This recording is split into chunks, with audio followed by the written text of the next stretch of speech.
Administration, community members, to our second annual Town Hall style debate, the BRHS 2016 election debate. I'm Mark Gorey, the instructor of AP Language and Composition, a course which emphasizes informed citizenship. I wish I could announce the names of everyone within our school and from the community who have helped students prepare for today, but the list is long, and Mr. Climo, our timekeeper and moderator, is a man on a mission. I must, however, thank Principal Dan Welch for his confidence that we could steward this project in a neutral and responsible way. My greatest thanks go to educator and technology integrator, Ms. Barbara Greenstone. Would you please stand, Barbara?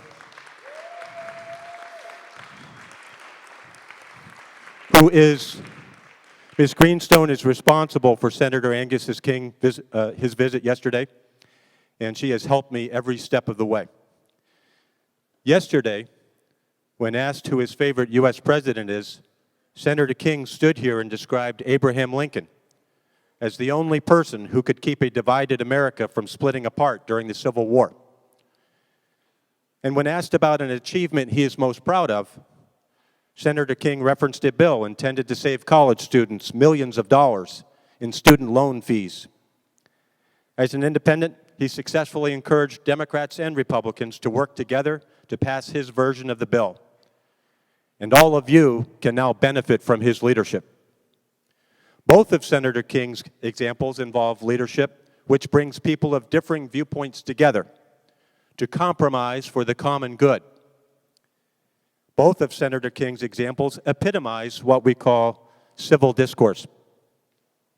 At a recent forum in Bangor of past and current senators, Senator King said, quote, "The most pernicious doctrine out there today is that compromise is a dirty word. No human enterprise can survive without compromise." Yesterday here, Senator King went on to say that he is worried about the current climate in our country, in which angry rhetoric on both sides of the political aisle is dividing Americans further apart. Shouting face-to-face or online tends to produce, predictably, more shouting, insults, more insults. Therefore, to work together to solve the local, state, and national challenges ahead, we need civil discourse and compromise more than ever.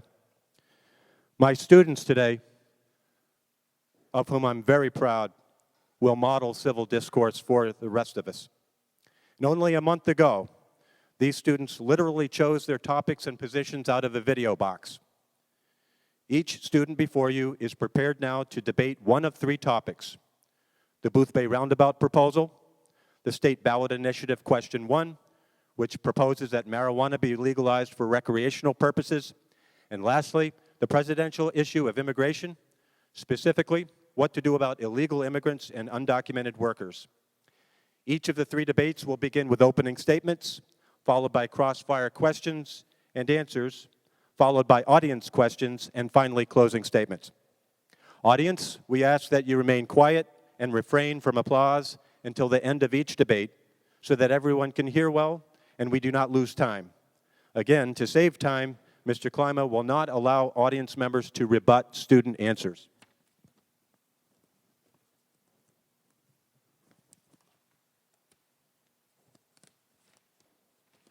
Just says, Mr. Climo. I am the moderator today. My job is to try to keep this moving and to make these guys look good, and that's not going to be a problem because they're very good at what they do. I would, again, encourage you to try to refrain from any response if you can help it until we're done with each debate. That would be very helpful. We will have questions from the audience, and they will be handled by Mr. Dion. He'll be right down here if you'll stand up so they can see you. So if you have questions during the audience time, find him and he will help you get through those questions. I also would like to point out that we are live streaming on BRC TV.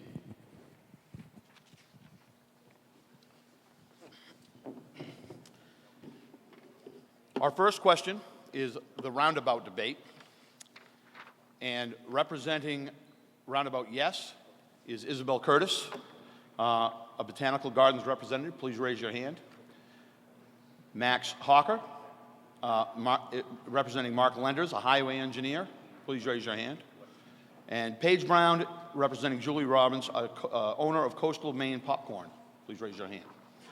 For roundabout no, we have Graham Breyer as Fred Kaplan, author and Boothbay resident, Haley Greenleaf as Audrey Burton, avid cyclist and Boothbay Summer resident, and Kyle Ames as Donald Clinton, a retired school teacher.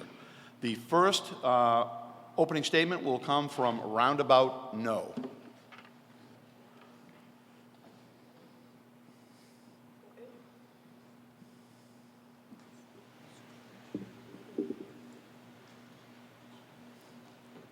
Hello, I am Audrey Burton, here on behalf of Roundabout No.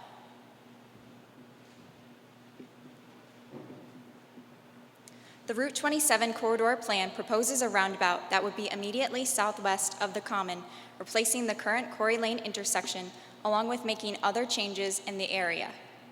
Article 2 asks approval to pay $1.15 million in bonds funded by TIF money to pay the town's share of the project. Article 3 asks approval whether or not to enter a business partnership with the MDOT and Mr. Kaloum. And Article 4 asks approval to include town-owned properties within the TIF district. Aesthetics and amenities. These articles can be voted down and a portion of the TIF money can be used for beautification in the town center. This roundabout changes our town's heritage at a cost of $1.15 million. Is waiting a few minutes due to seasonal traffic worth changing our town's ambiance? Safety. The roundabout will not be benefiting us with bike lanes and sidewalks because they have already been budgeted for and will be implemented regardless of the referendum question's outcome. The roundabout will require intense lighting and signage for nighttime cars entering and exiting the roundabout, so not only the road, but signs can be illuminated as well. Thomas Errico, the director of Tai Lin International Northeast Traffic Engineering, was the peer reviewer of the corridor study, and he concluded the DOT did not have enough data to support its contention that the corridor was a safety hazard. And he said crash data doesn't support that safety conditions are unacceptable or high crash severity exists in the study area. Near and far costs. The total construction cost is $3.3 million. $1.15 million from the town's TIF money, $1.15 million from the developer, and $1 million from the MDOT.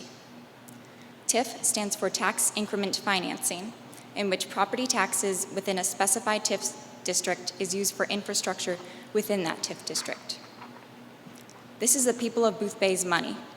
The people need to know of the better options for their money, which I will discuss next. Economics. There is no correlation between roundabouts and jobs. A piece of road will not bring jobs. The Boothbay Village Square is extraneous from the roundabout and will be created with or without one. The people of Boothbay have to decide if this is the most beneficial use of their money, and there are more beneficial options. Other uses of TIF money includes using it for maintenance within the district so the general fund can be preserved and that money can go to the school, or the money can be used as a down payment for bringing water and sewer lines to the industrial park, which can spark economic development there and bring year-round jobs. So please, vote no on Articles 2, 3, and 4. It is our money, and we all should find the most beneficial use for it. Thank you. Thank you, Ms. Burton. Ms. Roberts. And again, folks, if we can avoid clapping till the very end, we'd appreciate it.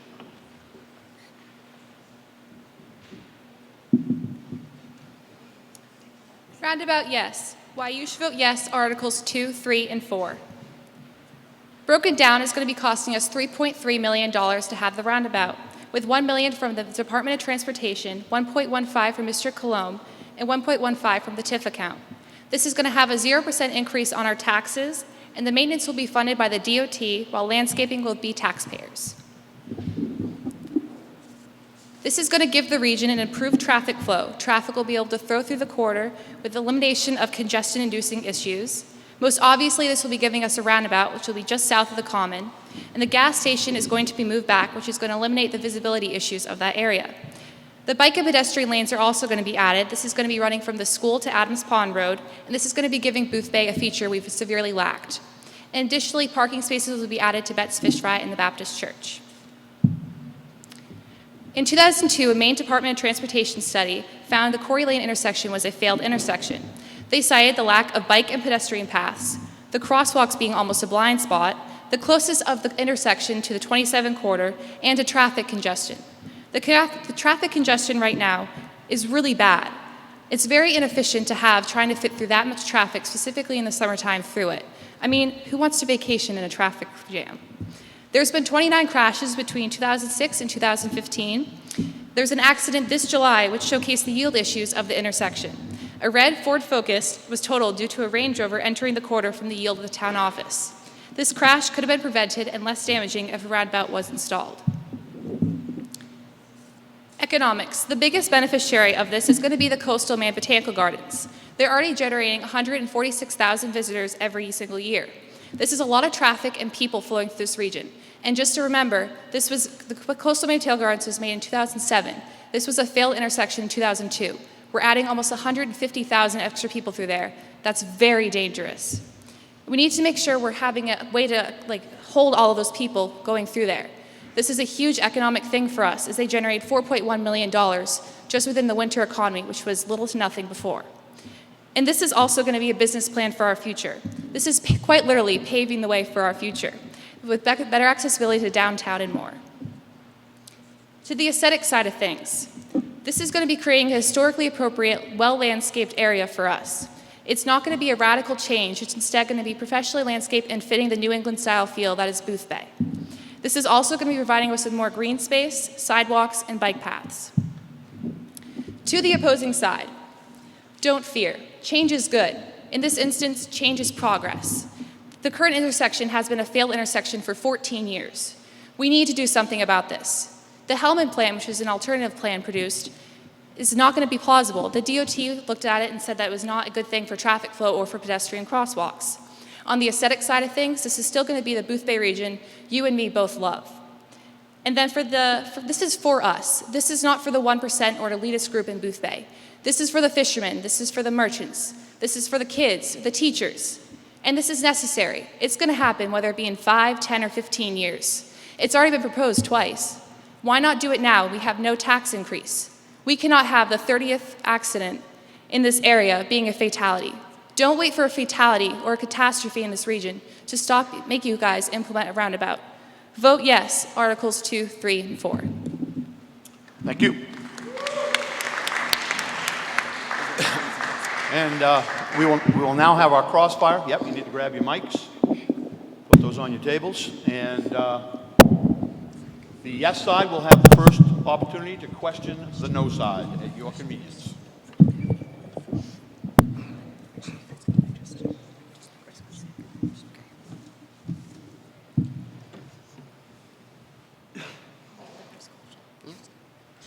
Are you aware of the safety grade the current Route 27 corridor has?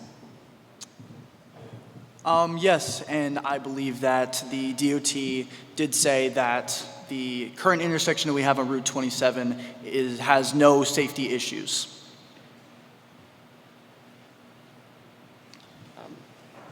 Can you please cite your source? Yes, I had an interview with the town manager, Dan Breyer, and he said that exact thing. Also, right here, I have the townofboothbay.org, which says, also source Maine DOT, saying that it is not a dangerous intersection, considering most of what we had is fender benders, not major accidents, and no fatalities for pedestrians or cyclists in the area.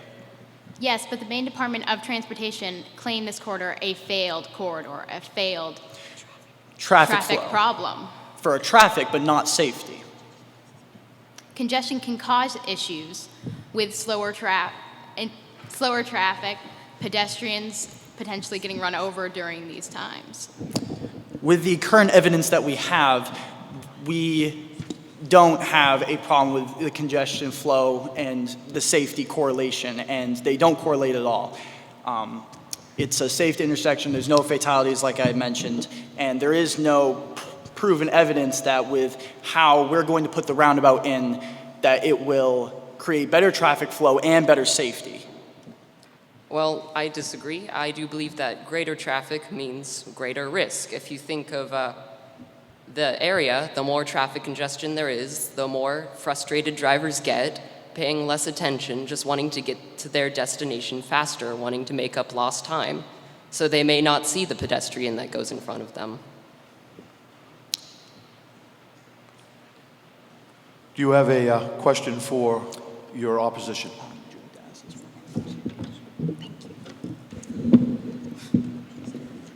Do you agree that creating TIF districts is a benefit to the economy and can welcome new businesses?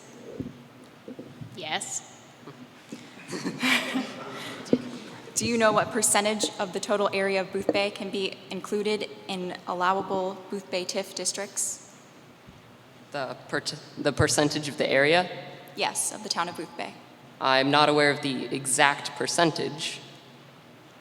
Well, in Article 4, which addresses adding the Boothbay town office and the post office, this will preclude future applicants for a TIF from being able to obtain one. So they will not be able to be put in the allotted amount of TIF districts within the town, which would jeopardize future economic development in the town of Boothbay. How would that jeopardize the economic development? Within those TIF districts, say there was only 2% of Boothbay that could be in one, and if we are at 1.5% right now, and then we would increase to 1.7%, there is only 0.3% property in Boothbay left that can be in a TIF district. And you said that TIF districts spark economic development, so this would limit other future projects. Without the traffic improvements, businesses won't want to come to our region. They want to come to a region that is known to be safe and is welcoming. And having the current intersection we have right now, I feel like businesses may not believe that way. We need to keep our region open for more possible economic development. Does the no side have another question for the yes?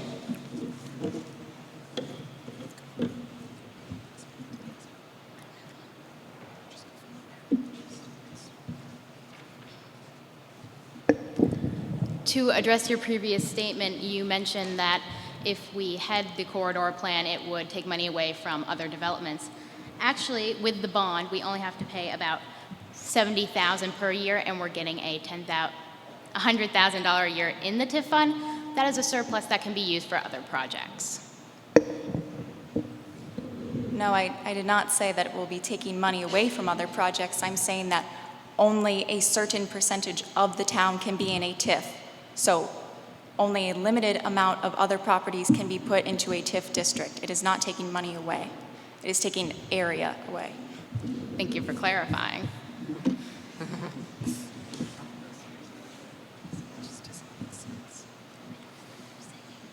Does the no have any more questions for the yes side? This is going to be done at some point. Why not do it when there's no tax increase?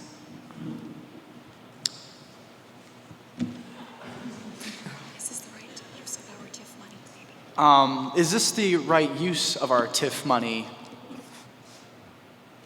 The roundabout.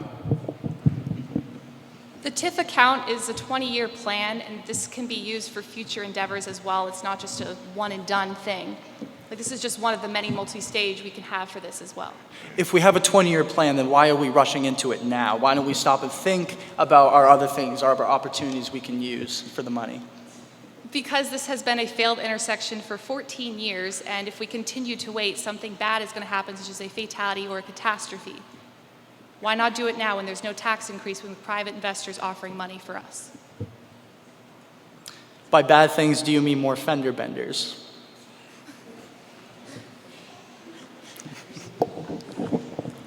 Why risk the potential that there will be a fatal accident in the future? We've had this intersection for a very long time, and it's been considerably safe for a very long time. So to say that within another 5 years it's suddenly going to become extremely dangerous is kind of silly. Yes, but as time goes on, population increases and so does traffic flow, especially for if we're a growing community, especially the main botanical gardens. Does the yes side have another question for the no? Yes. How long will the construction last of this roundabout project? I'm sorry, could you repeat your question? Yes. How long will the construction last for the roundabout project? It's been estimated around 2 years, but that could vary depending on weather situations, such as how hard the winter is or other scenarios. And how difficult will this make it for our traffic flow for the next 2 years if we're spending that long to build a roundabout? It's not going to be straight construction for 2 complete years. It's going to be taking breaks, such as during the summer months. We have our busiest times a year, so the traffic flow itself will not be that difficult to maneuver through. Does the yes side have another question for the no side?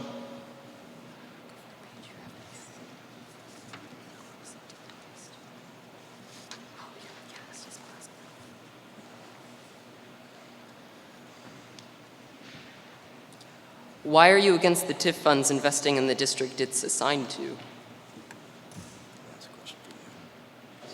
Can you repeat the question, please? Why are you against the TIF funds investing in the district it's assigned to? I'm saying this money can be used for all of the TIF districts within Boothbay. If I could clarify, I think the question was, this is a project that is within the TIF district, and they're wondering why you're opposed to that expenditure in the TIF district. Because there are more economic developments if we use this money elsewhere. Can I hear one of these plans you have? Yes, extending water and sewer lines to the industrial park, which can bring companies there to create year-round jobs. You claim a roundabout won't bring jobs. Why would new water in the district, the sewer district, and the industrial park bring jobs? Because new companies, this would allow new companies to start up in that area. So does the roundabout. The roundabout is a piece of road and will not magically create jobs for us, but investing money into the water and sewage system will. Okay, I'm going to give you guys one more chance, and then we're going to move on to the audience questions.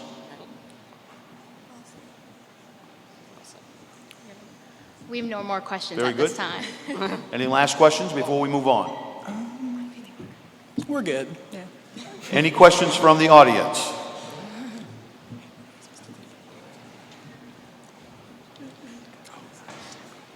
Please identify yourself and whether your question is to the yes or no side. My question is to the yes roundabout side. How can you predict the future that the roundabout will be instituted within 5 to 10 years? Can you repeat the question, please? How can you predict the future so that the roundabout will be put in within 5 to 10 years? Like you said. You said that the roundabout, this is going to happen anyways. Okay. How do you know that? It's been told by the DOT that we need to eventually have a roundabout there or an alternative to the intersection that we have currently. It's already been proposed once in 2002, another time in 2012. This is going to be re-proposed until we pass it. So why not do it now? We have no tax increase. Other questions?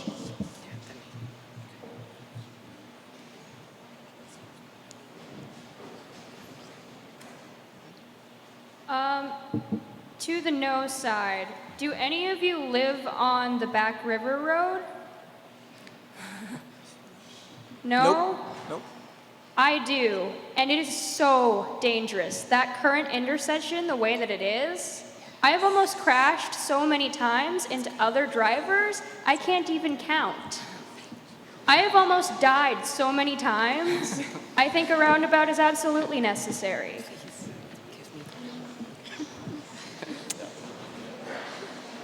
We would like to try to stay away from statements and go to questions if possible.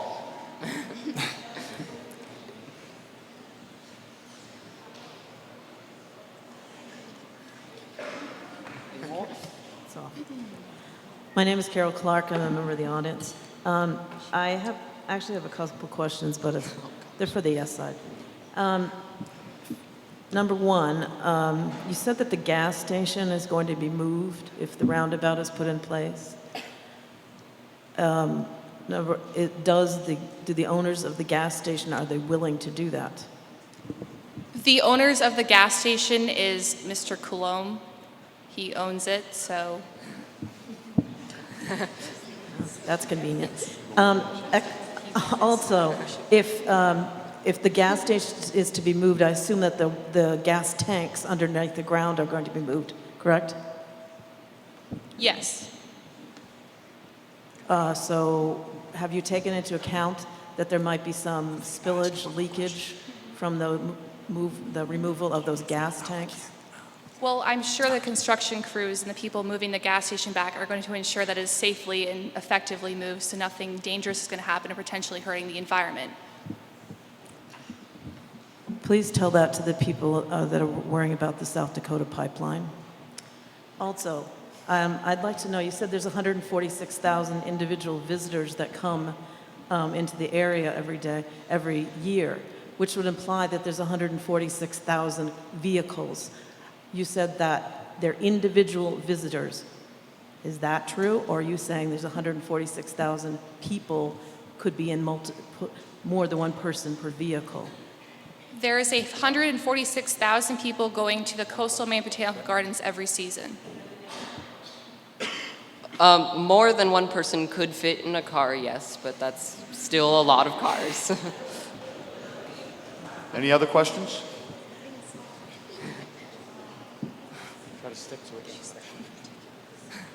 Hi, I'm Hayden Brewer, and I have one for the yes side. You said that the accidents that have occurred were a failure to yield to another car, and correct me if I'm wrong, but with a roundabout, you have to yield to other cars getting in and out of the roundabout.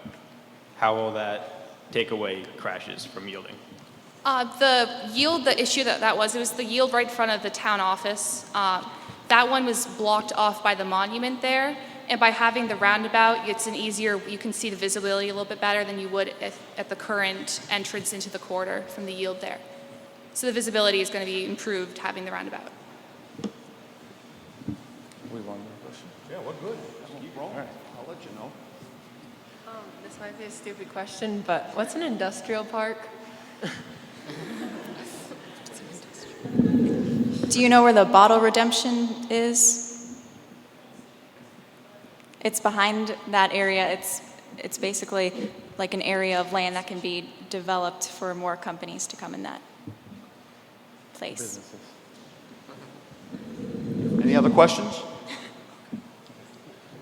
For the no side, you say that you have had this traffic pattern for a number of years and therefore you shouldn't change it. Have you done any traffic statistics studies regarding how many cars go through this intersection now as opposed to several years ago? The only statistics that I have from the town of Boothbay.org Maine DOT is from 2008 to 2010, and that 55 crashes, fender benders, were caused around the Route 27 corridor. However, how those happened were 27 of them were from distractions of drivers, 5 from illegal, unsafe speed, failure to yield right away, only 4, and following too close while driving is 9. So only 4 of those have to actually do with how the intersection is made. Most of them is just illegal driving and reckless drivers. So a roundabout won't change. So follow up, how long has the Coastal Botanical Gardens been open? I'll have to fact check that, I'm not sure. Go ahead, if you've got an answer, jump in. It's been open since 2007. It's been a deemed intersection since 2002.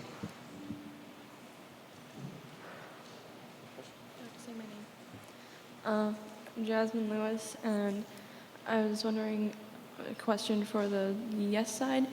Have you ever considered that the people who crash or almost crash are just bad drivers and that the rotary wouldn't help anything?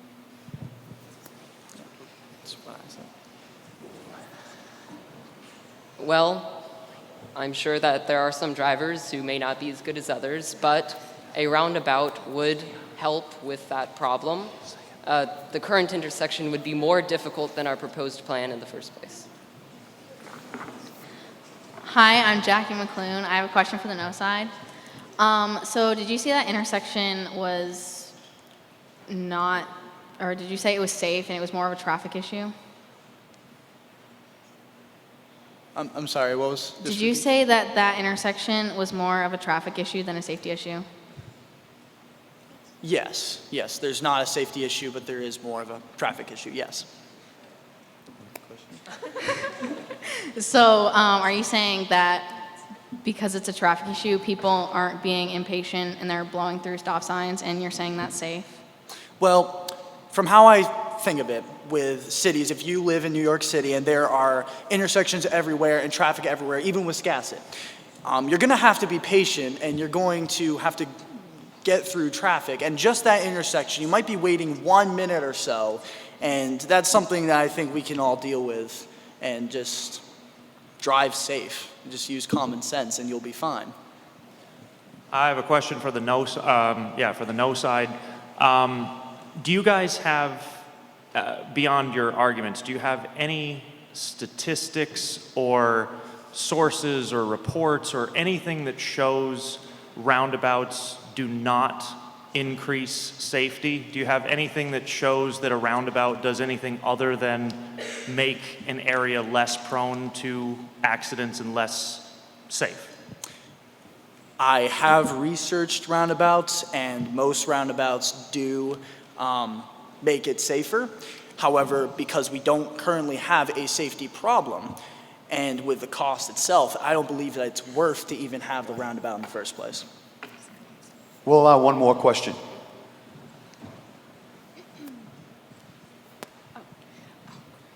I have a two-part question. One, do you consider tourism to be an industry? Yes, major economic industry.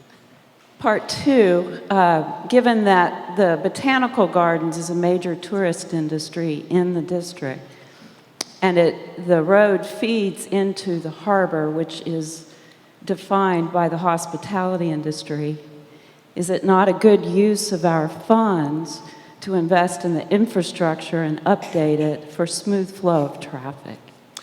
Once again, I'm going to make the statement that a piece of road will not make our economic grow. And people will still come to Boothbay, to the Botanical Gardens, regardless of whether we change the intersection to a roundabout or just leave it how it is. Thank you all for your participation. We will now have closing statements, and the first closing statement will come from the yes side.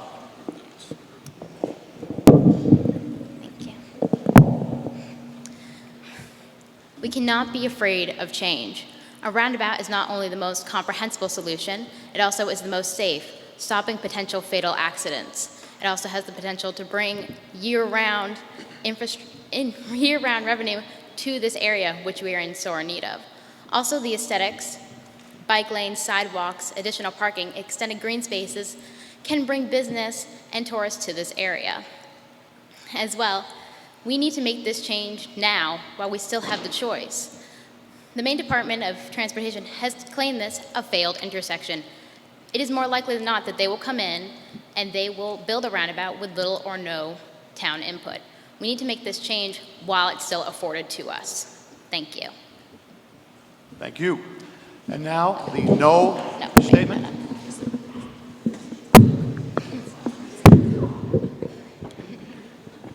Well then, in closing, the town of Boothbay does not need a roundabout. Why are we rushing this? We should take our time and look at the alternatives. Also, building a roundabout will change the look of our common. Boothbay is a classic Maine coastal town. A main reason why tourists come here is because of the scenery, and if we install a roundabout, this scenery will be taken away. And also, like my partners have said, a roundabout or a piece of road will not bring business and will not bring jobs and will not bring tourists. And lastly, this roundabout was first proposed in 2002. So that means we've had this plan for 14 years. So why are we looking at this now? We've been fine all these years. And like I have said already, the town of Boothbay does not need a roundabout. Thank you. Thank you.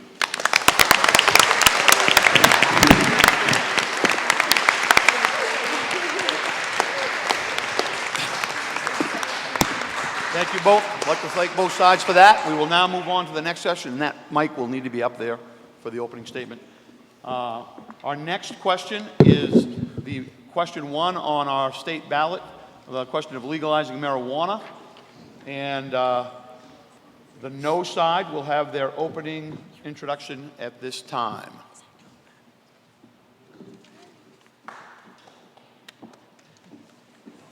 Oh, I didn't do my introductions. Let me just get through this 1 second. For the no side, we have, you can stay right up there. You're going to be up there in a second anyway. Maddie McClellan is Karen Williams, a mother. Cameron Crocker is Governor Paul LePage. Nick Simpson is a spokesperson for Senator Susan Collin, and Elijah Goodrow, a local citizen. And on the yes side, we have Rihanna Haino, please raise your hand, a family practitioner. Lily Sherburne, representing Paul Carrier, founder of Legalized Maine. Cindy Meter is David Boyer from Regulate Maine, and Kylie Mitchell, Michael from U.S. Representative Shelley Pingree. Question 1, no. So, we are strongly opposed to the legalization of marijuana. Question 1 on the state ballot would allow the possession and use of marijuana under state law by persons who are at least 21 years of age. This includes the cultivation, manufacture, distribution, testing, and sale of marijuana and marijuana products, subject to state regulation, taxation, and local ordinance. The issue at hand is that the death rate has increased due to marijuana from 13.8% in 2012 to 14.6% in 2013. In 2005, there were 242,200 emergency room visits involved in marijuana. That amount of hospitalizations for just one substance is not okay. Also, if marijuana was legalized, it would appear in more households, making it more accessible to children and young adults. Before we dive into the issues of legalizing marijuana, we should know some short and long-term effects of marijuana on the body. Some of the short-term effects include memory problems, strange behavior, and increased heart rate. Just a few of the many long-term effects are addiction, decline in IQ, and impaired thinking and ability. The top picture is showing a brain after smoking marijuana regularly versus the normal brain, and the bottom is the lungs versus the normal lungs versus lungs smoking marijuana regularly. These health facts and images just go to show how dangerous marijuana is. So, would marijuana being legalized increase revenue in Maine? Of course, opening up another industry would increase revenue, but this shouldn't be the way we do it. Opening up such a dangerous and competitive industry is not worth the potential profit. Marijuana is a potential gateway drug, and legalization could increase societal and financial costs for treating those introduced to heavier drugs. Children could be exposed to marijuana, and having people being impaired while driving is not worth the money brought in by the industry. Would the legalization of marijuana allow law enforcement to focus on bigger and better things? Well, drugs are not the only industry that involve crime. Having marijuana present in households would only make it more accessible to children and young adults, which is not safe. This drug has so many negative health effects and is very addictive. People will still do anything to get their hands on it, whether that is legally or illegally. In Colorado, marijuana was legalized in 2012, and it caused positive marijuana user car fatalities to raise 9% in 5 years. So another issue that has arisen is if tobacco and alcohol, both dangerous substances, are legal, then why shouldn't marijuana be? Well, we compiled some facts that prove marijuana is actually more dangerous than alcohol. Marijuana deposits 4 times more tar in the lungs than tobacco, which is shown in the picture, and the next fact actually proves that alcohol is dangerous and shouldn't be compared to marijuana. It's a dangerous substance. It's the most frequent substance for which Mainers seek help for, and if question 1 is legalized, that could be marijuana. Alcohol is eliminated from the body in just a few hours, but THC stays in the body for weeks to possibly months. This is unsafe and unacceptable. So, one picture is of pot brownies and one is of regular brownies. Can you tell the difference? Because if not, then children definitely can't.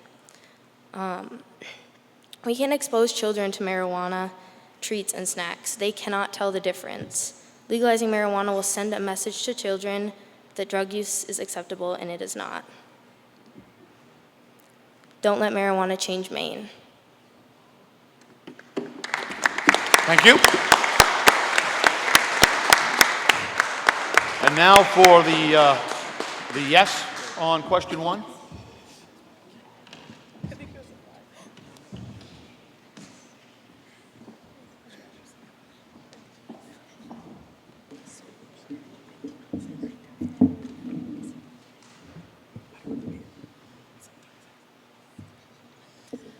Hello, my name is Paul Carrier, the founder of Legalize Maine, and today I'm here to present to you Cannabis, the right of Maine's people. Main concerns today will be economics, crime, health, and safety relating to recreational marijuana. With a new industry comes new jobs. In Colorado, they've experienced 1,300 new jobs and 60 new businesses because of recreational marijuana. Secondly, there will be a $34 million increase in the general fund from Maine within the next 10 years that this bill is legalized. The general fund of Maine will increase by nearly $4 million within the first year recreational marijuana will be legalized, and the first $30 million made yearly from recreational marijuana will go to school benefits, operations, and teacher benefits. For Colorado, legalizing recreational marijuana was a $10 million investment. However, it quickly paid itself off, bringing in annually $20 million per year. Maintaining criminal focus. Annually, there are 750,000 arrests relating to marijuana possession. This statistically correlates to a marijuana possession arrest every 42 seconds in the US. This is time that could be crucially spent on more serious cases, such as rape, murder, and domestic violence cases. It has been proven that in Washington and Colorado, possession arrests have significantly gone down, Colorado by 50%, and in Washington by 63%, after recreational marijuana has been legalized. Marijuana relating to health. There are many known benefits to marijuana medically. Some of these include treating seizures, reducing nausea, easing pain, and reducing inflammation. Here at Legalize Maine, we believe these benefits should be available to all Mainers, not just those applicable for green cards. Without legalizing marijuana, not everyone in Maine will be able to reap these benefits that marijuana has medically. Marijuana versus other substances is overall a better choice. It has a lower addictive rate than alcohol. It has a higher therapeutic value because it is a natural source, and its benefits do outweigh its cons. Lastly, our communities will remain safe. FBI criminal background checks are required for all sellers and dispensers in the state of Maine for recreational marijuana. These are the same background checks that your teachers go through to teach your children. If you can trust your teachers with children, why can't we trust responsible, educated Maine adults with dispensers and sellers as well? ID'd sales transactions are also required for all buyers that want to possess marijuana in Maine as well, to make sure they are above the age limit required.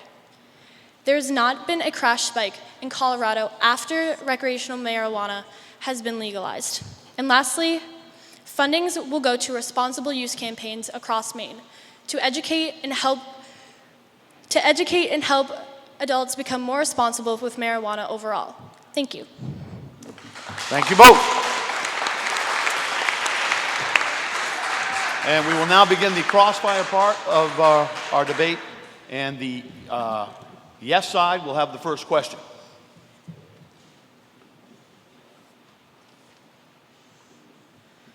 Do you have a plan for controlling do you have a plan for controlling marijuana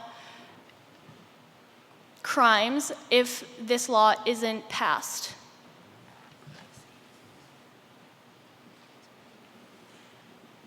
We just keep it the same it is right now. Don't change it. So what would you do to control the thriving underground markets that are currently in place in Maine? Can you say that again? What would you do to control thriving underground markets of marijuana that are currently in Maine?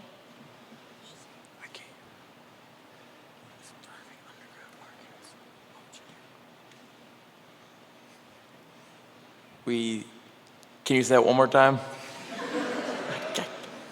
What would you do to control thriving underground markets of marijuana in the state of Maine?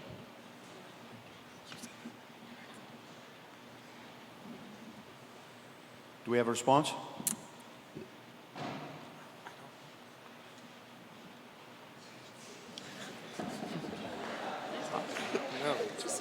Is there a response? No. Okay.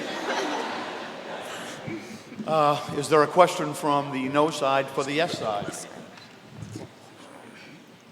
What would be the legal limit of marijuana while driving, and how would that be tested? The legal amount of marijuana a adult over 21 can possess is 2.5 ounces. Therefore, that or less can be within the human body when driving. However, it is highly advised not to drive while high. Follow up? Okay. Is there a question from the yes for the no? Are you for denying health benefits to all Maine people? No. So, if people who need medical benefits can't access them, what are you going to do? Because green cards have specific regulations that you must fit. So if people who were ill or in chronic pain didn't meet the requirements for a green card and wanted to access a natural remedy for pain and can't, how do you make it up to them?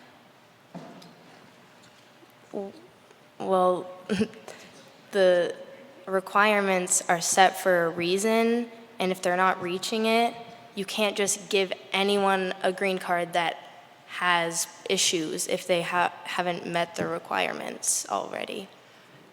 I believe that chronic pain is chronic pain, and one of the regulations for a green card is chronic pain for over 6 months. However, would you deny someone medical treatment if they had chronic pain for 3 months just because they didn't suffer from chronic pain for a long enough time?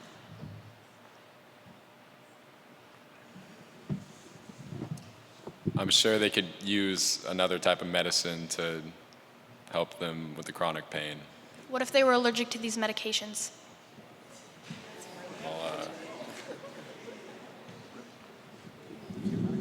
Well, they still aren't meeting the requirements, so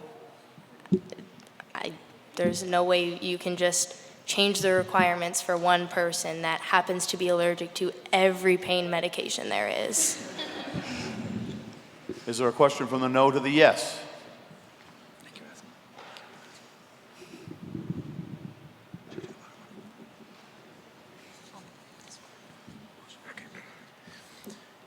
If someone has a serious medical illness like cancer or Tourette's, they can already have access to marijuana by getting a green card. Why should we put this drug in the hands of the general public who don't need it? So, I believe, personally, that just because they don't fit requirements doesn't mean they don't deserve medical treatment that they want. And also, you brought up having it not on the market because people won't use it medically.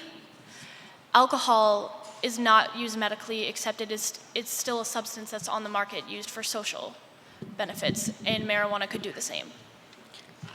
Alcohol is not used for medical treatments, though, so it's largely different on that scale. It is largely different, but you're still pertaining to putting two substances on the market.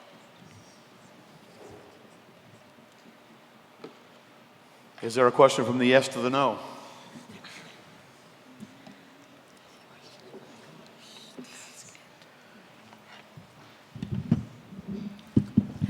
You had said in your slideshow that the THC content can remain in the bloodstream for up to weeks or months.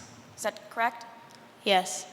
However, the side effects of marijuana do not generally last the duration of the content in your bloodstream. It's the same as having alcohol in your bloodstream. There's a level that you can still be safe to drive and operate at, and it's the same as marijuana. It's still in your bloodstream, but it's not detrimental to your actions. Is that a question or a statement? It's a statement. That would cause confusion for when police were to pull people over. They would be wrongly arresting them because they're not high at the time. They just have it in their system, so. But generally, in Colorado, they had implicated how they're going to test if they're going to arrest people is by visible impairment.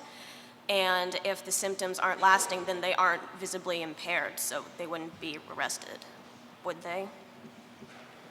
I guess not.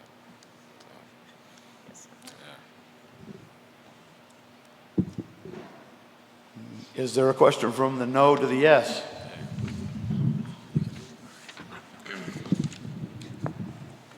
About how much revenue would legalization of marijuana create for Maine if it was passed? It's estimated that tax revenue would bring in $34 million within the first year. Excuse me, over the next 10 years, sorry. Would you mind telling us your source? The Maine legislature.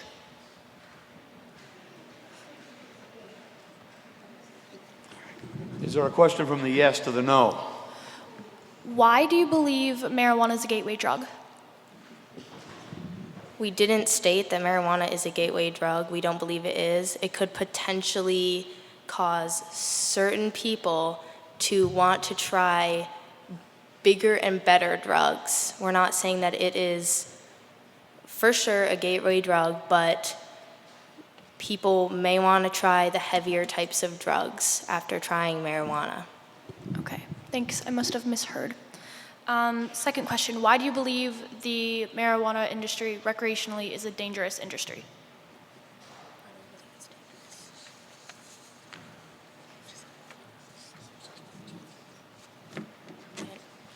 Sorry, can you say that again? Why do you believe recreational marijuana industry is a dangerous industry?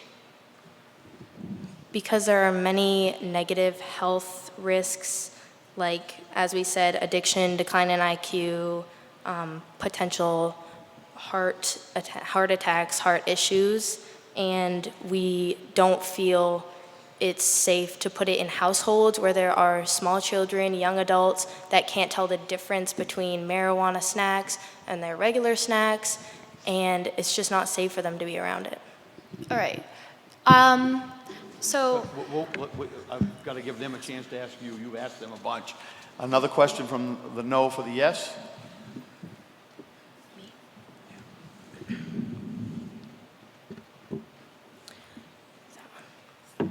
Parents who are users would not be in the right mindset to care for their children. They could be neglected, and violence is also associated with the use of drugs. Are you aware that this is not only the user that is affected by marijuana?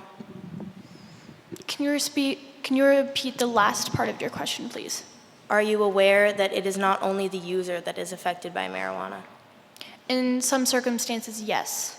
However, it is hopefully advised to parents or people who buy recreational marijuana who have children to use it responsibly, and it is their responsibility to use it responsibly around their children. And what if they don't? That's their fault. So we're putting the children in harm and punishing them for their parents' actions? We're not punishing children. It is solely the responsibility of parents to act responsibly around their children. Okay, we're going to open this up to questions from the audience at this time.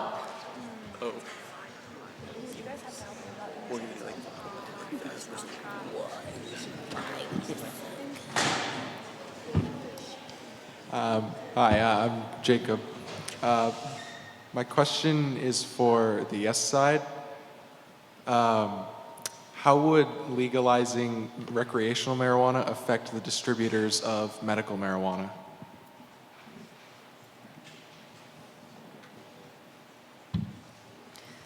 Recreational marijuana and medical marijuana, they're two different industries. So medical, a certain section of people would deal with medical, and a certain section of people would deal with recreational. They're separate.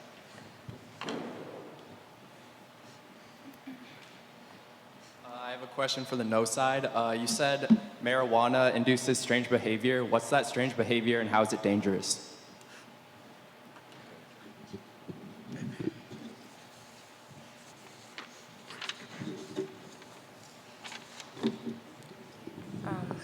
That could include memory problems and impaired driving, just like not acting as yourself, basically.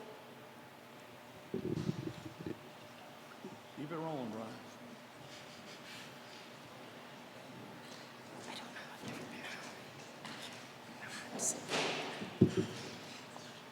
Hi, my question is for the no side.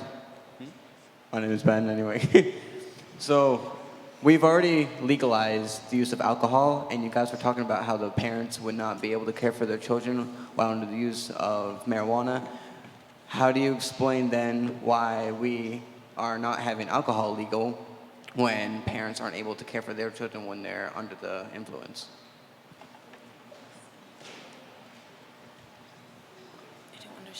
The question, if I could paraphrase, is we currently have alcohol as legal and people have that in their homes as parents. How would having marijuana in the home be different? I believe that was the question. Marijuana has different side effects. It affects the body different. It affects behavior different.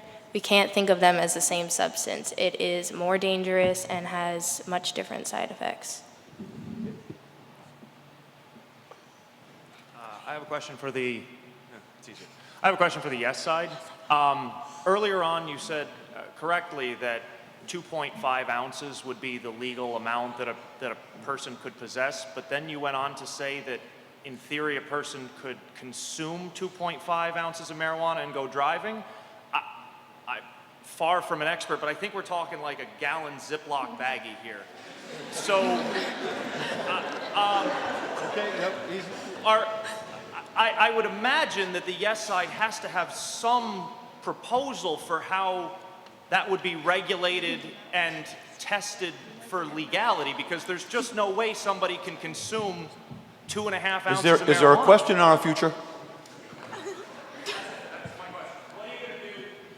How are you going to do that? How are you going to test and regulate that? How are we going to test and regulate if people are high when they're driving, is your question? So currently there's no way to test except for seeing physical impairments. They are working on, in Colorado, oral mouth swabs to see if marijuana is residing in the oral cavity. However, we have not concluded on the best way to determine if somebody is driving high. I have a question for the yes side. I'm Nicholas Morley.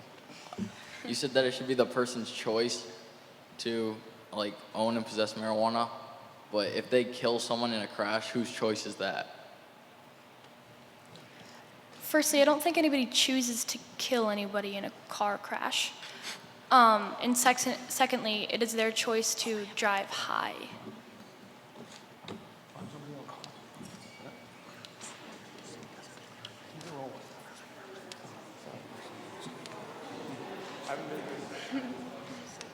Savannah Sedevi, I have a question for the no side. Who funds the research on the effects of medical marijuana? Who funds the research on the effects of marijuana, I believe was the question. I don't know exactly.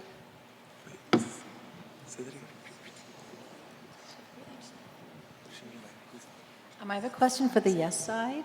I believe you said, and I might be saying this wrong, but you think everyone has the right, if they want to medicate themselves with marijuana, and they don't have a green card.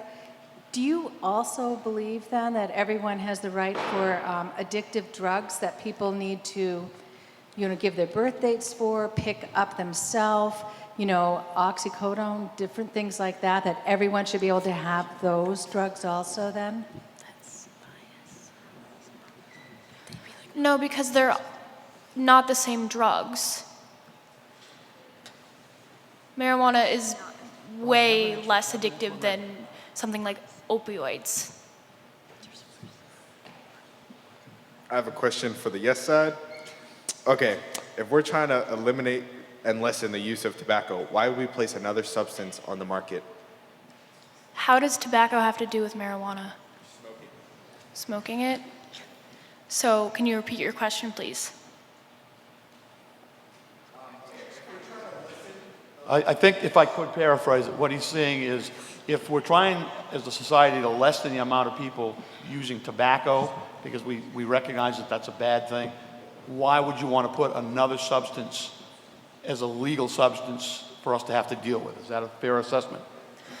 Tobacco and marijuana are different. Tobacco is much more, it has higher health effects than marijuana does. So potentially, if more people are smoking marijuana than they are tobacco, the health effects that are affecting these people are lower in general. So if they're smoking a less dangerous substance, then I don't see the problem.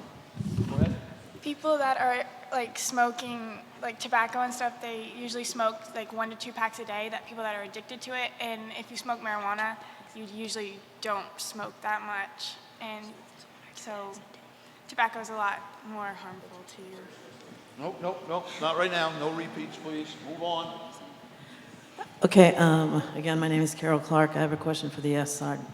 I don't know if you're aware of this, but yesterday, Attorney General Janet Mills issued a revised statement that the bill that's in proposal for legalizing marijuana would make it legal for children to possess 2.5 ounces of marijuana. Are you aware that she made that statement yesterday? Could you define children? Under the age of 21.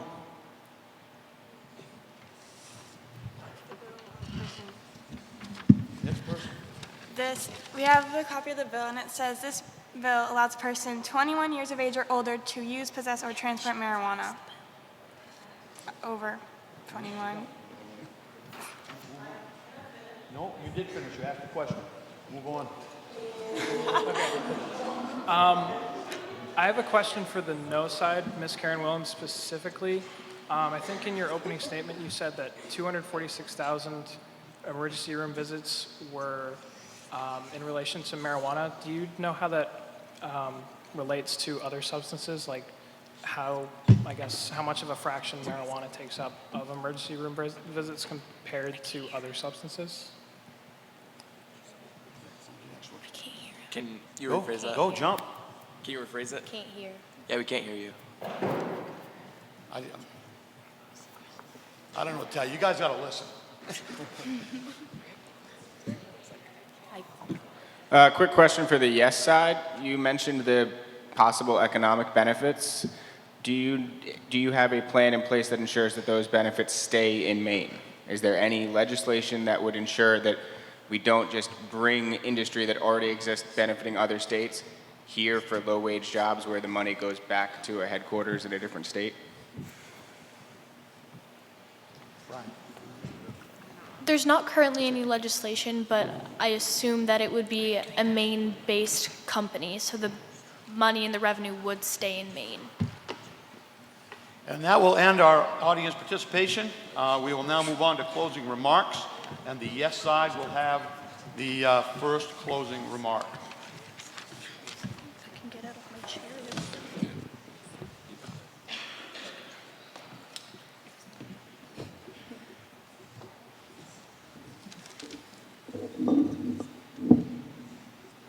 Here at Legalize Maine and all of my other representatives here today, we believe that cannabis is the right of Maine's people.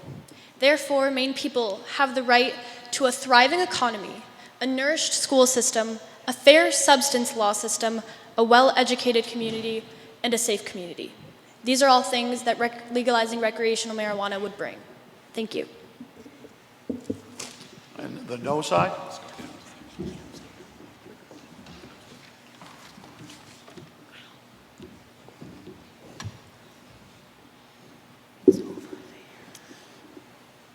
we cannot legalize marijuana in Maine.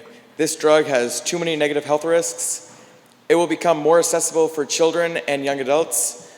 Marijuana is a possible gateway drug, and if legalized, can lead to increased societal and financial costs for treating those introduced to heavier drugs. Our communities will no longer be safe. Please make an informed decision before answering question 1 on the state ballot. Thank you.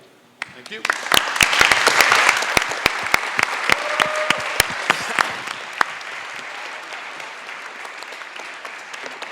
Thank you, my friends. I appreciate both sides' interaction on that one. We will move on to the illegal immigration. Over here, we have Jay Hosh and Victoria Morin representing Jill Stein. Summer Chamberlain as Hillary Clinton.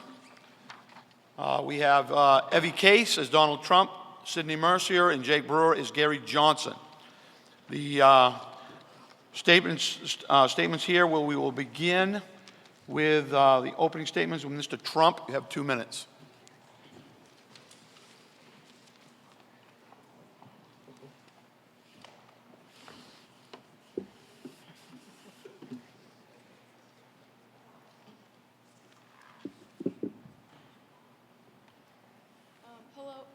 Hello, everyone. My name is Donald Trump, and You want to get right up to that mic, dear, because we're not hearing you. Sorry. Hello, everyone. My name is Donald Trump, and I'm running as the GOP candidate in the 2016 presidential election. As president, I will deport illegal immigrants without documentation. I will do this because the current population of undocumented immigrants coming from South and Central America is 76%. The immigrant population is growing rapidly from 31.1 million in 2000 to 42.4 million in 2014. That is 13.3% of our population. I strongly support bringing legal immigrants from other countries to America. That is only if they're coming through the doors of my wall with legal documentation. It is a wonderful opportunity for children from rural cities in Mexico to come to America for a better life, but I believe that there is a consequence for breaking the law that has to be addressed. By deporting illegal immigrants, we can focus on the needs of our citizens. Many unemployed Americans could have jobs that current illegal immigrants have.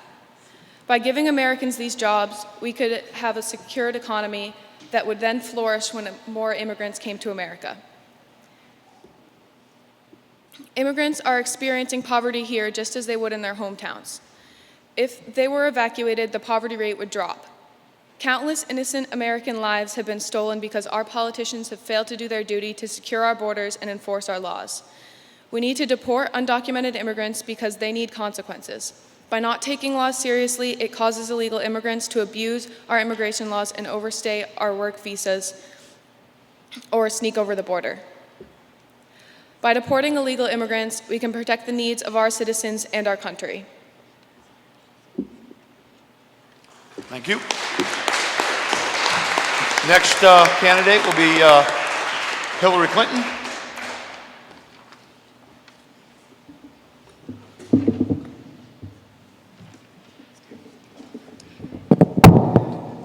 Hello, my name is Hillary Clinton, and I am the Democratic nominee for President of the United States. In 2014, there were around 11.1 undocumented immigrants living in the United States. These people are living here, working here, and building their families here. However, every day they face the horror of being deported. I do not wish to deport undocumented immigrants. Of course, violent criminals need to be deported. However, only 1.6% of undocumented men ages 18 to 39 are violent criminals compared to 3.3% of those same age groups of native-born.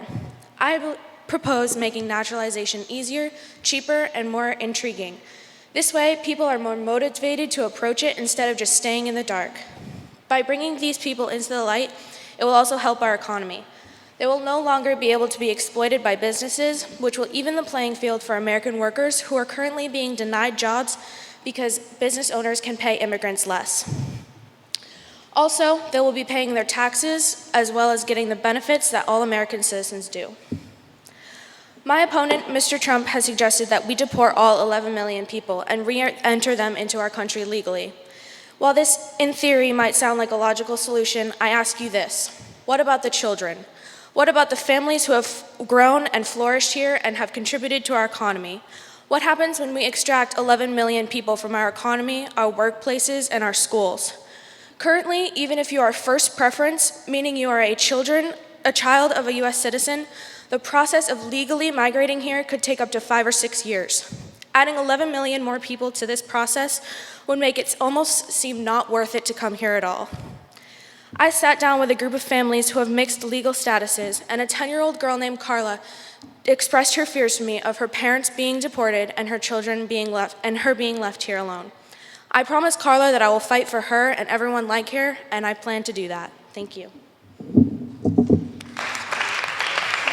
Next up, Gary Johnson.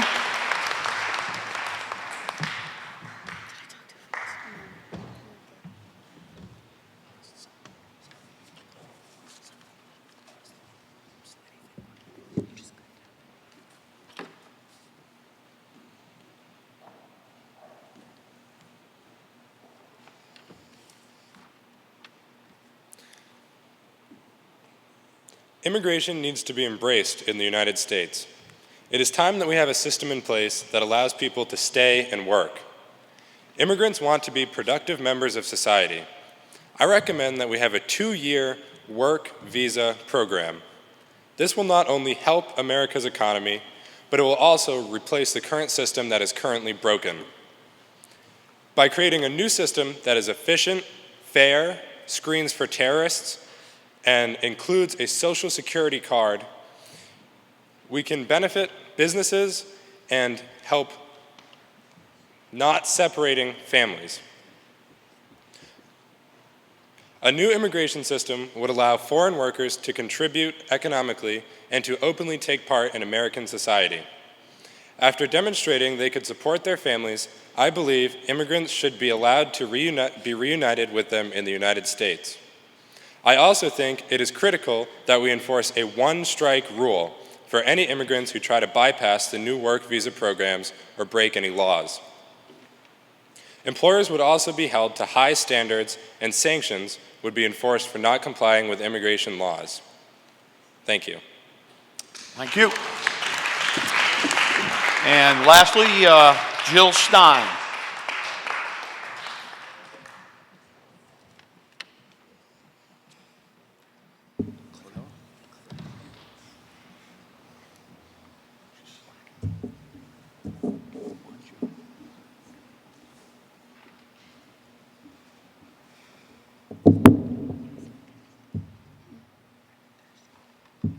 Hello, everyone. I'm Jill Stein. I'm the Green Party candidate for the 2016 election. For those of you who don't know what the Green Party is, we are a party that supports green politics such as social justice, environmentalism, and nonviolence. I graduated from Harvard and became a doctor, which then eventually led me into politics. I want to work with the middle class especially, as I believe they are the core of this country. I believe that this topic of immigration is very important because the future of our country depends on how we handle it. It is also important that we not split families apart. Rather, we provide them with an opportunity to be able to stay together. We should also keep the borders safe from gunfire. We should do this by de-arming or reducing the amount of arms that our Border Patrol officers have. I wish to make the path to citizenship much easier and much less stressful process. I also wish to promote the DREAM Act, which would allow children, and eventually possibly elders, to have an easy path to citizenship. Mr. Trump wants to deport all undocumented and illegal immigrants, all 11 million of them. He wishes to build a wall along the southern border. He also claims to make Mexico pay for this wall, when clearly that's not going to happen. The president himself said it wasn't going to happen. He also doesn't want to let Syrian refugees into this country. We should not build a wall.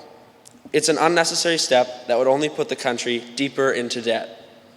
It will only make it harder for hardworking immigrants to get into the country and live out the American dream like the rest of us. We need to stop invading and destabilizing other countries instead of building a wall. This will only tear families further apart by making it much more difficult to get back to each other. Please take into consideration what I have said and make the right decision this November. Thank you. Thank you all.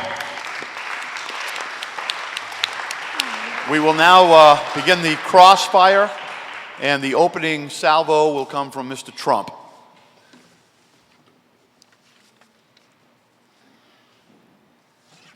A question for Mrs. Stein. The Green Party supports nonviolence. Does that mean you'd want to unarm border control officers who are looking for dangerous contraband in vehicles where the people are passing through the border in? I believe that certain officers should have weapons, like you said, the people who are looking for dangerous items, because a lot of the times they do find those. But for the officers that are guarding the border along the places that aren't regulated and people are coming through regularly, I believe that we should reduce the amount of arms they have, because that would possibly reduce the amount of arms that Mexicans or illegal immigrants in general are willing to bring over the border. Ms. Clinton, you're up next. All right. For Mr. Trump, are you aware of the 4 million children of undocumented immigrants who are legally born U.S. citizens? Yes, I am aware. And what do you plan to do with these children when you deport all of their parents?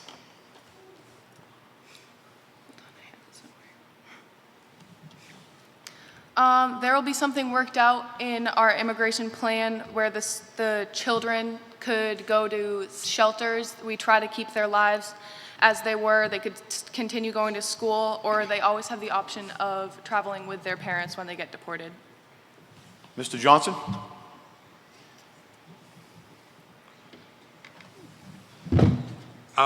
Ms. Clinton, roughly half of our illegal alien population are visa overstayers. How, if at all, would you address the visa overstay problem? Well, I believe the people who have overstayed their visas don't go back to get new ones, partly because the naturalization process is too expensive and too stressful for them, so they believe it's easier to just stay undocumented. So my plan would be to make it easier for these people to become citizens, and I believe that would fix the problem. How would you do that?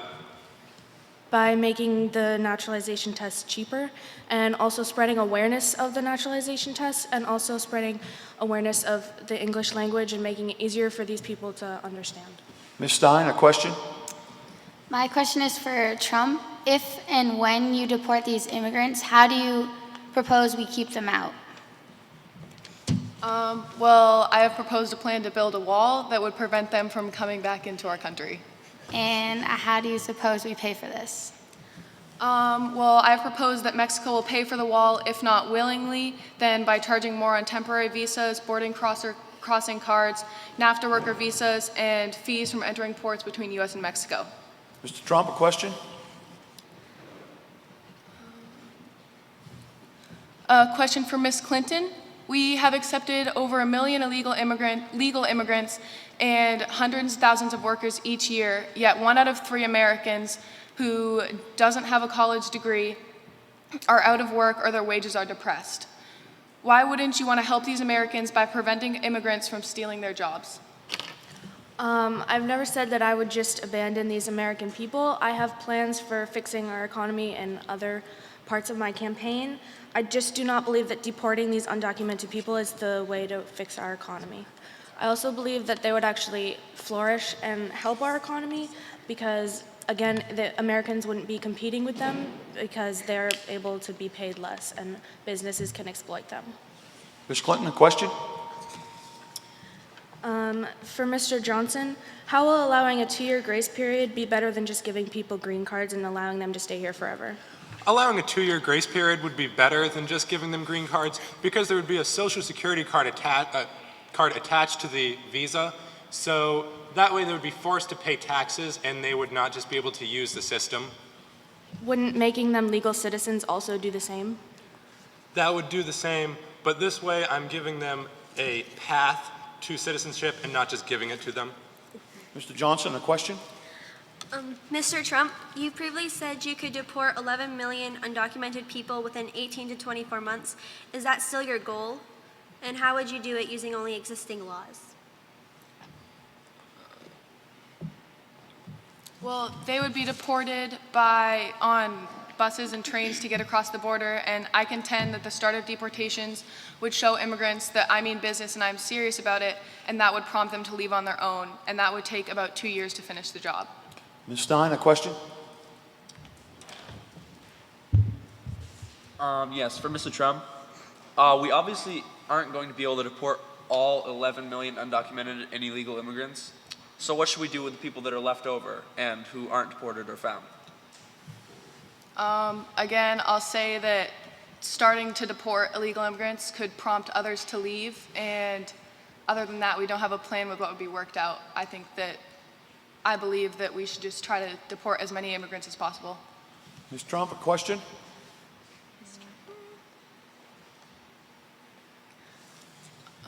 Mr. Johnson, how are you going to deport the illegal immigrants who overstay their two-year grace period?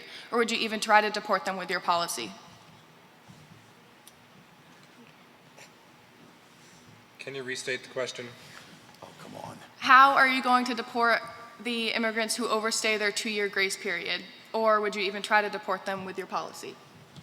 Yes, I would deport them, but I don't think they would want to go back. Also, they would want to continue with the visa because their money and Social Security card is attached to that, so there would really be no incentive for them to just get rid of it or not try to become a citizen after their visa is up. Mrs. Clinton, a question? Yes, for Ms. Stein, you have stated that you wanted to create a path to citizenship, but do you have a specific plan for creating this path or what this would entail?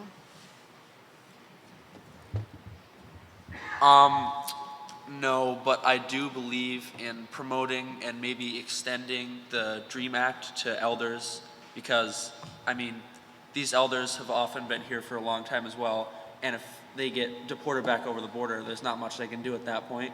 So we should provide them and children a way to become legal citizens. Mr. Johnson, a question? I have a question for Ms. Jill Stein. How do you plan to deal with immigrants once they are let into our country? And will they just receive government handouts, or do we plan to get them jobs? Really, just what's your plan? I think that what you're talking about is that people are going to come over here and not work and just basically live off the government. But I think that most people who come over here, like I said earlier in my opening statement, they want to live the American dream, and they're all going to want to get jobs. Ms. Stein, a question?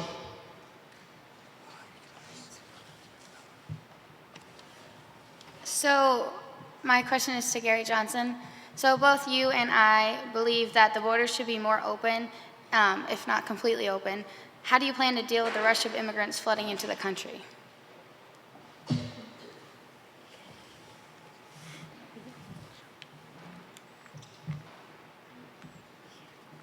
I would deal with the rush of immigrants coming into the country by, again, giving them a visa, assigning a Social Security card to that, and letting them go from there. That way they would all be documented. Mr. Trump, a question? I have a question for Mrs. Stein. Do you know how you choose who is eligible for citizenship, and how could you determine which are criminals?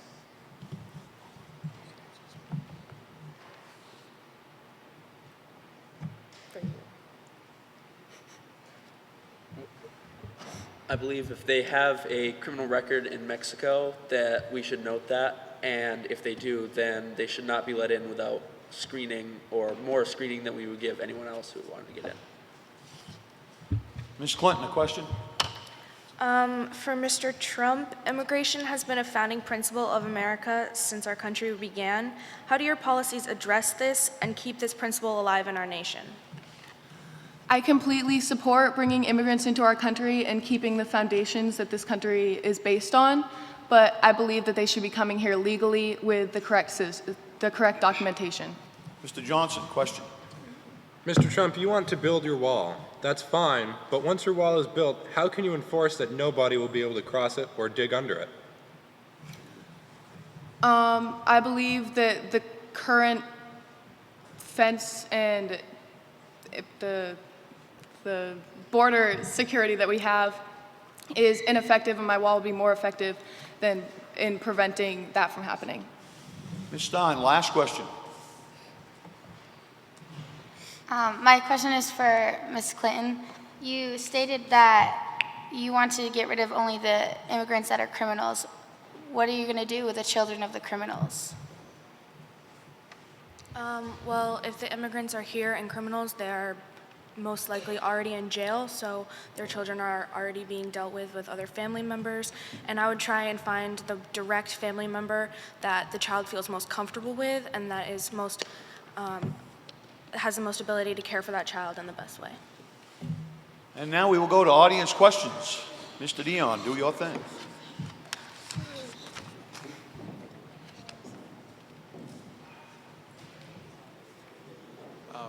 My question is for the deportation of immigrants. You need to give her a specific person. We've got 4 people up here. So. For Mr. Trump, approximately how much do you think it will cost to deport all these immigrants? I do not have an exact number at this time. Yep, hit the next one, Brian. We're rolling,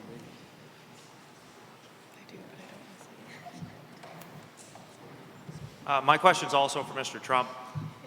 Mr. Trump, you stated a moment ago that you believed in a legal path for immigrants to achieve citizenship in the United States, but you've also stated previously in your campaign that you want to ban all 1.3 billion Muslims from America, or from around the world. So does that mean, do those positions work together? Can a Muslim move to America and legally become an American citizen under your plan, or are those 1.3 billion people not allowed to ever achieve that path of citizenship?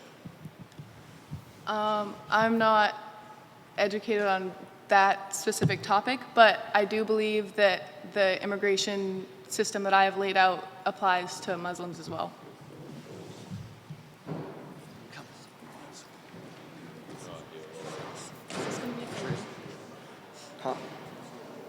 I'm Sawyer Alley, and I have a question for Jill Stein.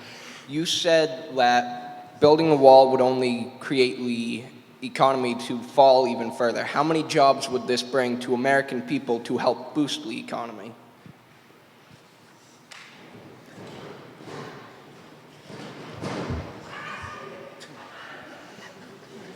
Obviously, it will bring more jobs. Let's try to settle down, folks.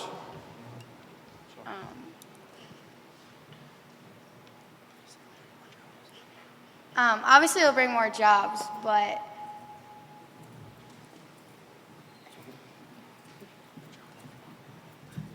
So you're asking, basically saying that the wall is going to put us deeper in debt, or create more jobs actually, and boost the economy?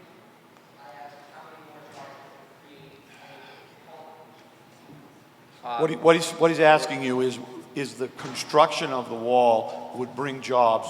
Isn't that a good thing? I think is where he's trying to go. Possibly, but it would also keep out like hundreds of thousands of workers that wanted to get into the country and make us money as well.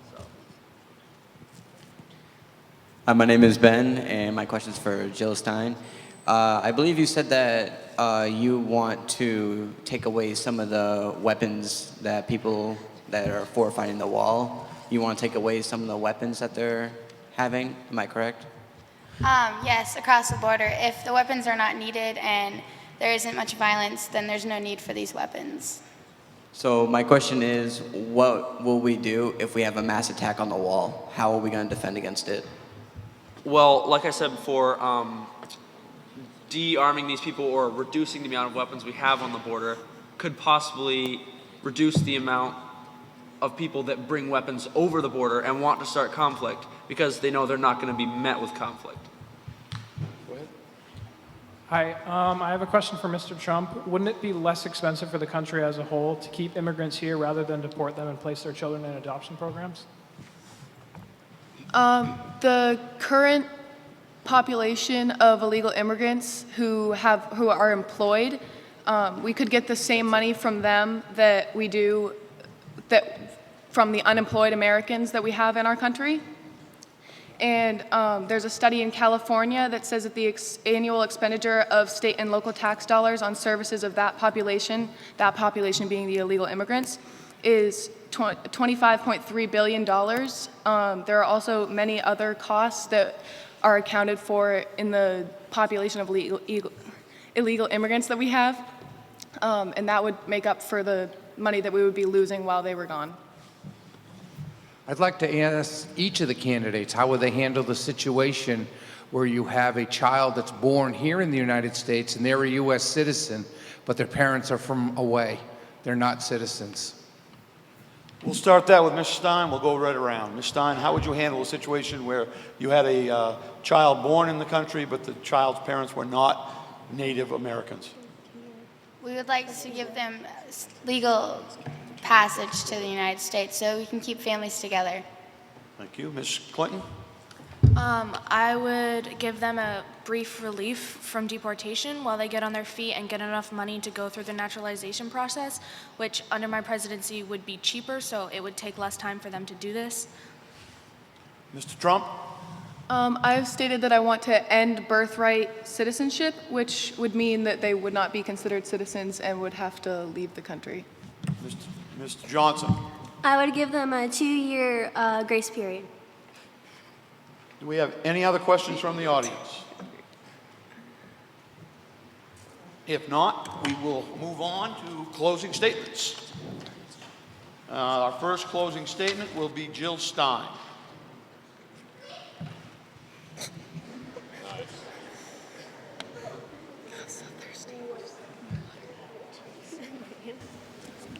Hi, I thank you all today for coming. I hope you all can see that these immigrants are not a threat to our country.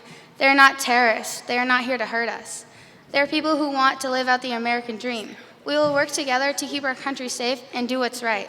So I hope you all make the right decision next week. Thank you. Mr. Johnson?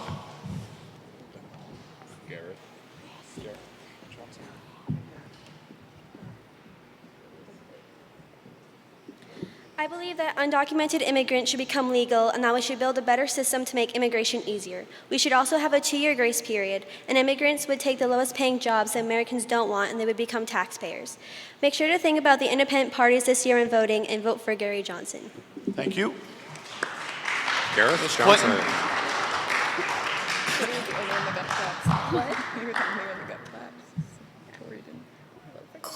In closing, immigration is complex and extremely important, and some of my opposers' rhetoric does not make me believe that they can fix our system.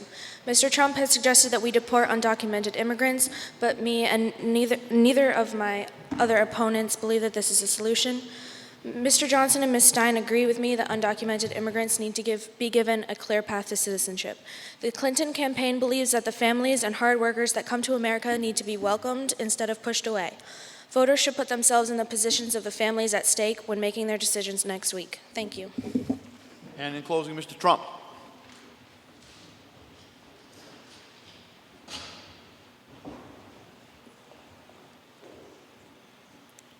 I believe that the best option for Americans is to deport all illegal immigrants in the U.S. They need to be given a punishment for coming here illegally, but also be given an opportunity to come back over here illegally as law-abiding citizens. This is one of the many things I will do as president to repair our government and make America great again, strong again, and safe again. Thank you. Thank you. This will bring to a close our 2016 Great Debates. Congratulations to all the participants, and I would like to introduce Mr. Gorey for his closing statements. I want to thank all of the audience for your attention for this last hour and a half and for your excellent questions. I also want to thank community members who have joined us today. I hope all of you have enjoyed as much as I have listening to these students focus on substance, not slander, facts, not fallacies. Through civil discourse, they have debated the issues with a professional tone, which allows for critical thinking and informed citizenship. Looking ahead this coming Monday, our student council members will talk to core students about registering to vote in the mock election. Only students who register will receive a link to the online polls, which will open during core on Tuesday and close at the end of core. I now turn to my students. You are future voters. You are possible future school committee members and future town select people. Who knows? Maybe one of you is a future representative to Augusta, or a future representative to Washington, D.C., representing Maine. I thank you with great affection for sharing your work with all of your community today. Would you please give them a loud round of applause?